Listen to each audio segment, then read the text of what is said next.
Senate की 48 में से 18 नशस्तों पर बिला मुकाबला उम्मीदवार मुंतखब हो चुके हैं। 30 नशस्तों पर ये इंतखाबात कल होने जा रहे हैं और एक ऐसे मौके पर होने जा रहे हैं जब अपोजिशन को आम इंतखाबात पर एतराज़ात थे, उनके नताइज पर तहफ़्फ़ुज़ात थे। फिर मखसूस नशस्तों का मामला सामने आया और उस पर भी जब फैसला हुआ तो पाकिस्तान तहरीक इंसाफ जो कि सुन्नी इत्तेहाद काउंसिल के नाम से अब पार्लिमानी पार्टी के तौर पर मौजूद है, तो उनकी अब ये नशस्तें सेनेट में कम अज़ कम नज़र आ रही हैं। तो क्या इस पर भी अब अपोजिशन जमातों की जानिब से एहतजाज होगा और हुकूमती जमातें इन मखसूस नशस्तों को मिलने के बाद अब किस कदर पुरएतमाद नज़र आ रही हैं, इस पर हम गुफ्तगू करते हैं। मिर्ज़ा इख्तियार बेग साहब, ये जो सेनेट का इंतखाब है, ये आपको आम इंतखाबात के मुकाबले में या माजी में जो सेनेट के इंतखाबात हुए हैं उनके नतीजे में कुछ मुख्तलिफ नज़र आ रहा है? हाँ, देखिए इस वक्त जो सेनेट के 48 मेंबरान, जो आधा हाउस तकरीबन रिटायर होता है, उसमें 18 तो अनअपोज आ गए, जिसमें मेजॉरिटी पीपल्स पार्टी और मुस्लिम लीग नून वगैरह की थी।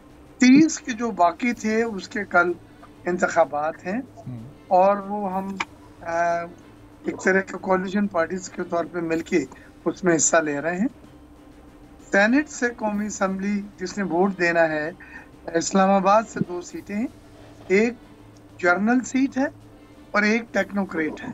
टेक्नोक्रेट पे इसाक डार साहब जो है पाकिस्तान मुस्लिम लीग नून से, उनके नॉमिनेशन है और जनरल सीट पे हमारे पीपल्स पार्टी का कैंडिडेट का है और हम ज्वाइंटली वोट देंगे इन दोनों शख्सियात को सेनेट के लिए इस्लामाबाद की सीट के ऊपर। और मैं आपको बड़े वसूख से ये बात कह सकता हूँ कि गिनती में आप देखेंगे जो गिलानी साहब ने कौमी असम्बली की सीटें ली थी, जिसमें 9 सीटें हमारी जो है 9 वोट जो हमारे वो कैंसिल्ड हुए थे, गलत वोट पड़ गए थे।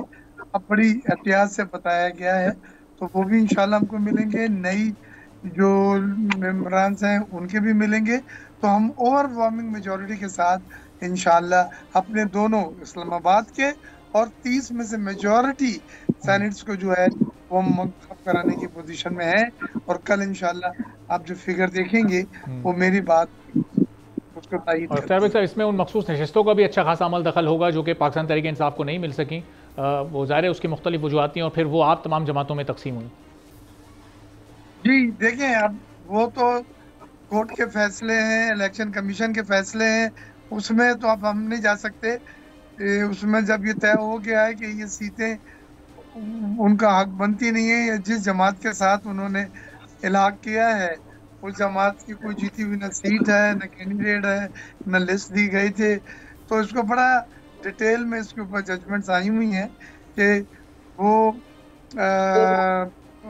रिजर्व सीट्स के हक बजानिब नहीं है। अब इस मौके पे हम उन पुरानी बातों में नहीं जा सकते जो ऑलरेडी जुडिशरी से जिनका फैसला हो चुका है, इलेक्शन कमीशन से जिनका फैसला हो चुका है। ठीक है, तो कुछ जैसे बाकी जमातों को मिली है इजाफी सीटें, ऐसे पीपल्स पार्टी को भी मिली है और यकीनन इन सीटों की बुनियाद पे हमारे नंबर गेम पहले से अब बेहतर होगा। सब्सक्राइब करें और बेल दबाएं ताकि कोई खबर रह न जाए।